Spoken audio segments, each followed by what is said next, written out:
c'est un programme qui a été très enrichissant pour nos jeunes de troisième. Ils ont découvert un univers qu'ils ne connaissaient pas. Ils ont été totalement impliqués par ce programme et je trouve que c'est une expérience qu'ils n'oublieront jamais. C'est un magnifique projet que nous avons pu amener avec les élèves de troisième. Cela nous a permis, et ça leur a permis surtout, de pouvoir mettre des visages, des histoires concrètes avec des personnes qui ont pu vivre à cette période. Tout simplement partager des moments que j'ai trouvés assez exceptionnels. Il est très important pour l'école d'avoir ce genre de projet. Effectivement, l'école, ce n'est pas que l'instruction, c'est aussi la transmission de l'histoire, de la mémoire. Maintenant, les élèves ont de quoi transmettre. Ils se sont complètement investis dans le projet d'écriture. Ils ont pu mettre du sens à leur apprentissage. Ils ont compris qu'il était important d'apprendre. Ce que j'ai pu remarquer, c'est que les jeunes étaient très sensibles. Ils ont été totalement impliqués et ils ont compris qu'ils vivaient un moment important. Et le plus important, c'est qu'ils puissent transmettre cela aux générations futures. Mon oncle Dario, mais moi j'ai un chez moi, mais moi j'ai une femme qui n'est pas juive. Qu'est-ce que je risque? Allez, je m'en vais, je m'ennuie ici, je m'en vais. Et ma maman l'a supplié, elle en pleurait Dario. Reste ici, t'es bien ici, tu crains rien. Non, non, non, non, je m'en vais. 8 jours plus tard, à l'aube, on a tambouriné à sa porte. Des Français, des Français l'ont embarqué et on ne l'a plus jamais revu. Quand on les a arrêtés, ils ont poussé des cris qui s'entendaient partout. Et leur fils, qui s'appelait Henri, a été épargné parce qu'il était un prisonnier de guerre.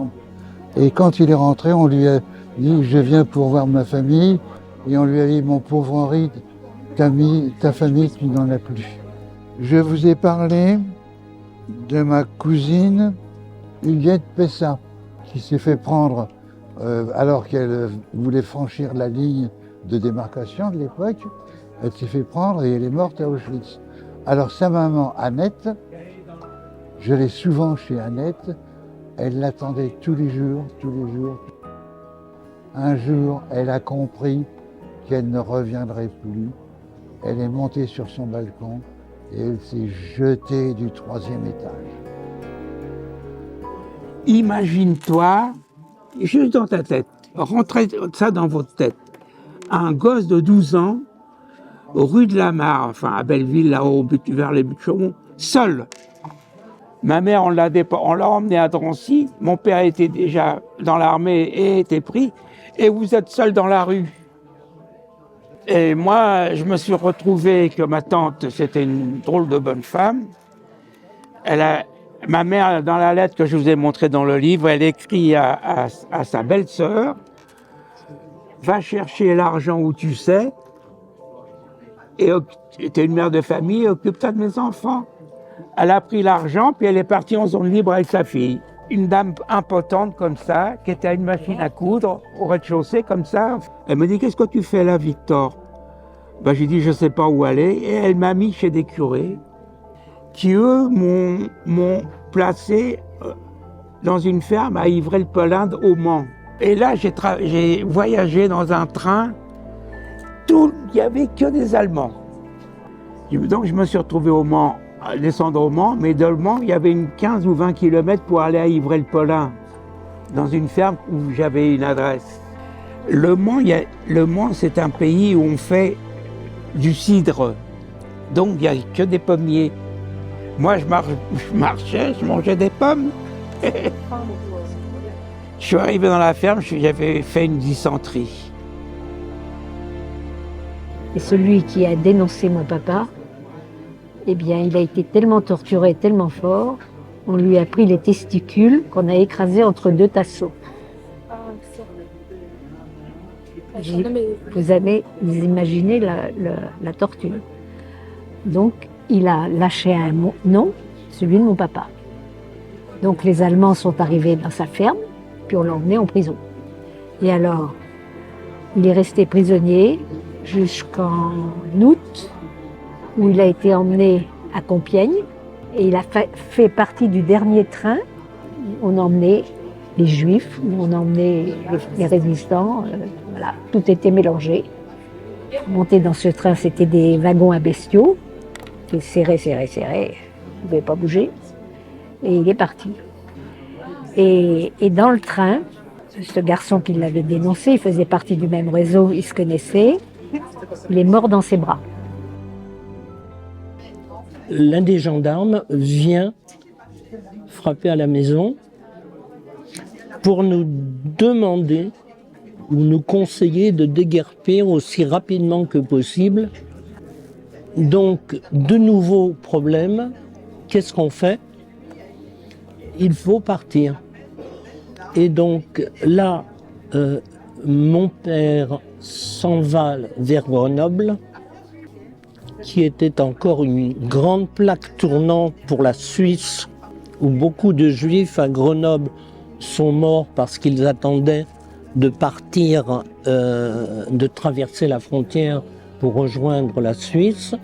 Mon père n'a pas voulu rester à Grenoble. Il a encore cherché du travail qu'il a trouvé à une cinquantaine de kilomètres de Grenoble, dans un petit village au bord de l'Isère qui s'appelle Saint-Roman. Lorsqu'est venu ce conseil de partir de la baraque, d'aller mieux se cacher encore, mon père se souvenait que parfois quand il pleuvait fort, les moutons avaient leur chemin et allaient se cacher un peu dans une grotte. Et il s'en est souvenu, et donc on a vécu comme ça dans la forêt, dans une grotte, pendant à peu près 8 mois, jusqu'au moment de la libération du Vercors par les maquisards. Il y avait des cartes d'alimentation à l'époque. Hein. Et sur les cartes d'alimentation, si on allait les faire renouveler, il y avait marqué juif dessus.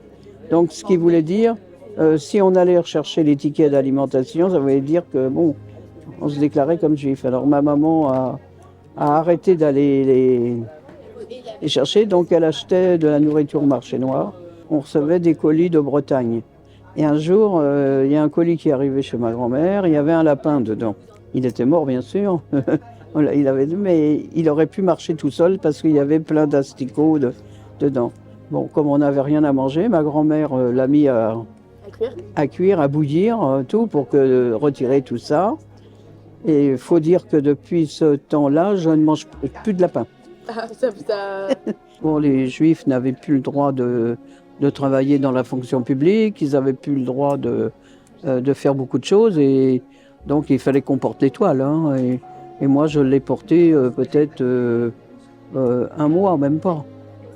Parce que bon, ma maman, on a mis des faux papiers, et donc du fait que j'ai été chez les religieuses, je ne m'appelais pas les Bovici, je m'appelais Rimpler. J'avais changé mon nom, voilà. Un soir, il y avait une sonnette manuelle, et tout d'un coup, on était déjà couchés, la sonnette a commencé à souffler. Ma grand-mère a dit « on est pris, il faut descendre ». Donc on est descendu, et ça continuait à sonner. Si c'est les Allemands ou la police qui vient nous arrêter, c'est pas possible que ça continue à sonner. Alors qui est-ce qui a été ? C'est moi qui a été voir, et c'est la sonnette qui s'était décrochée. Et mon grand-père nous avait déjà réunis avec un Thalès en faisant la prière de Kaddish. J'avais une tante qui continuait à travailler dans un laboratoire. On achetait de la nourriture au marché noir. Elle dit à ma tante, emmène-le qu'il voit Paris, qu'il voit les monuments. Parce qu'étant fermé pendant 2 ans en craignant d'être arrêté, tiens, ils ne sont pas venus ce matin, ils viendront peut-être ce soir. Et donc je découvre que les gens vivent normalement. Mais au retour, métro Château de Vincennes, barrage de SS, et ma tante dit on est foutu, tu fonces dedans. Et donc je m'approche, et ils étaient en train de regarder des papiers à une personne, et je les bouscule.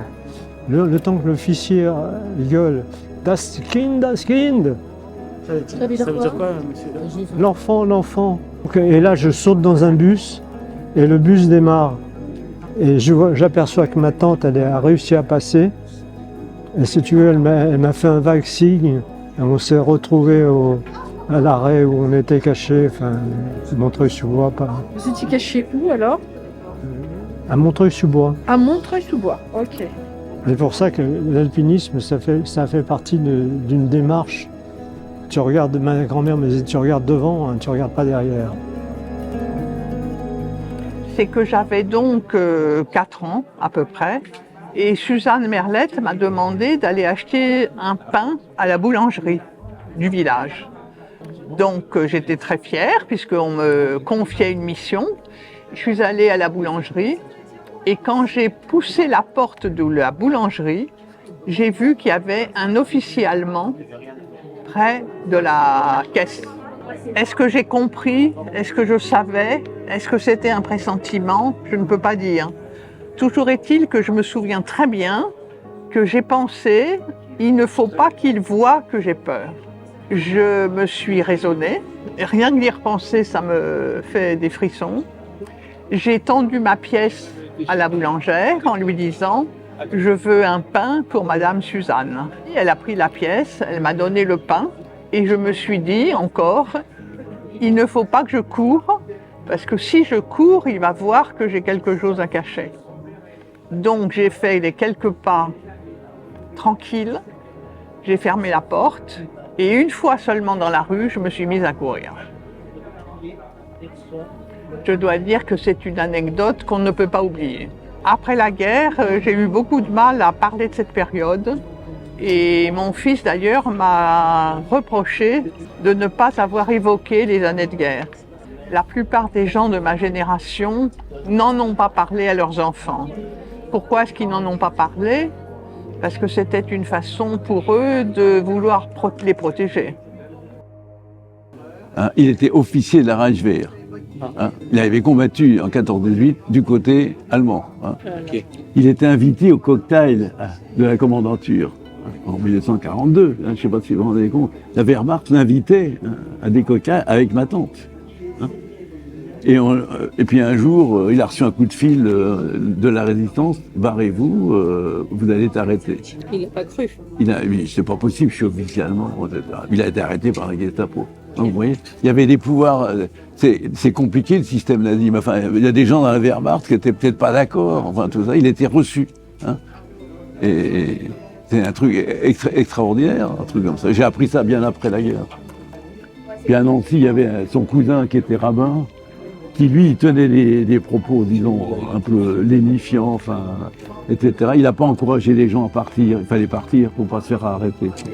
Il était intouchable parce qu'il était officier de l'armée française. Mais il a été gazé comme tout le monde. C'est un document qui est sorti, je sais pas, il y a peut-être 10-15 ans. Il y a la liste des élèves de ma classe et on montre ceux qui ont été arrêtés, quoi, vous voyez. Donc moi je m'en suis sorti, mais celui qui s'appelle Fribourg au-dessus, un juif polonais, lui, il a été gazé. Il a été gazé, Abraham? On est parti comment ça, on a fait l'exode. Je me suis retrouvé sur les routes.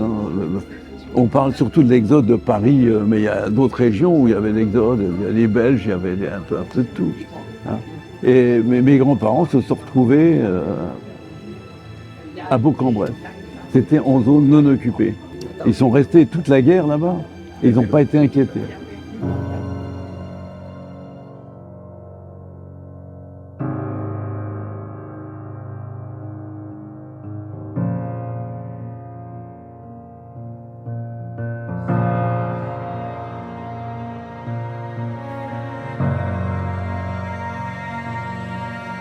Alors qu'est-ce que j'en ai pensé du programme Bouche à oreille? C'est que c'était incroyable, ça nous a permis d'en savoir plus sur notre histoire. J'ai pu leur transmettre un morceau de mon histoire. Et ça nous fait voir la Shoah d'une autre manière, de la manière de quelqu'un qui nous l'a raconté. Moi j'ai bien aimé le rapprochement entre nous et M. Yaesh. Je trouve que ce projet nous fait grandir aussi. C'est beaucoup plus parlant que ce qu'on voit en histoire où il n'y a que des chiffres. Là, on voit vraiment que c'est une vraie histoire. Et j'espère que les enfants auxquels j'ai raconté ma vie en retiendront quelque chose. Jamais j'aurais pu penser devenir passeur de mémoire. L'histoire, elle m'a énormément touchée. J'ai vu comment ça a été compliqué, ça n'a pas été facile pour eux. Ça m'a fait très plaisir d'échanger avec M. Berger. C'était quelque chose de merveilleux et je pense que je m'en souviendrai toute ma vie. Nous avons dit que nous sommes, eux et moi, au croisement de deux cultures. C'est une expérience pour moi que je retiens. Et je pense que c'est un honneur d'être passeur de mémoire, car on n'a pas tous cette chance. Et aujourd'hui, je voudrais remercier Victor. Je pense qu'il faut ne pas oublier toute cette période qui, malheureusement, un jour ou l'autre, risque de réapparaître. J'ai beaucoup aimé ce projet, car ça m'a permis de découvrir la vie de Madame Isard. Je trouve que c'est génial et à la limite, il faudrait l'accentuer. Et s'il y a un moment qui a été plus marquant, c'était quand il nous a parlé de la déportation de ses parents. C'est une partie qui m'a énormément touchée. Je ressens ça comme une espèce de devoir de façon à éclairer ce que j'appelle le conflit des matrices culturelles.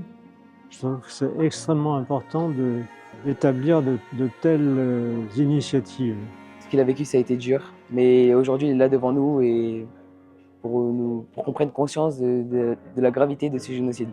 Et je remercie la Fondation Kazim Kojazor ainsi que l'ORT. Je pense que c'est un projet qui est très intéressant parce que de nos jours, il n'y a plus beaucoup de personnes qui pensent à ça. Pour eux, c'est du passé.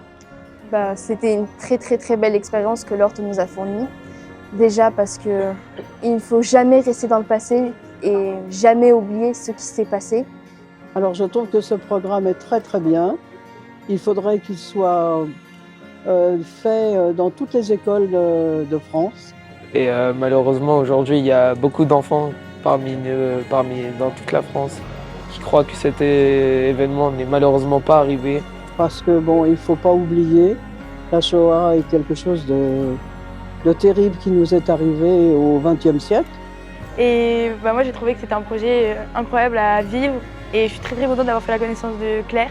Et donc, il faut perpétuer le devoir de mémoire, surtout pour les jeunes générations, c'est l'avenir.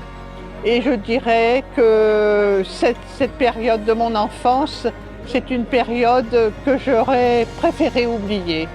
Et j'ai beaucoup appris, car au début, je savais pas ce que c'était une enfant cachée.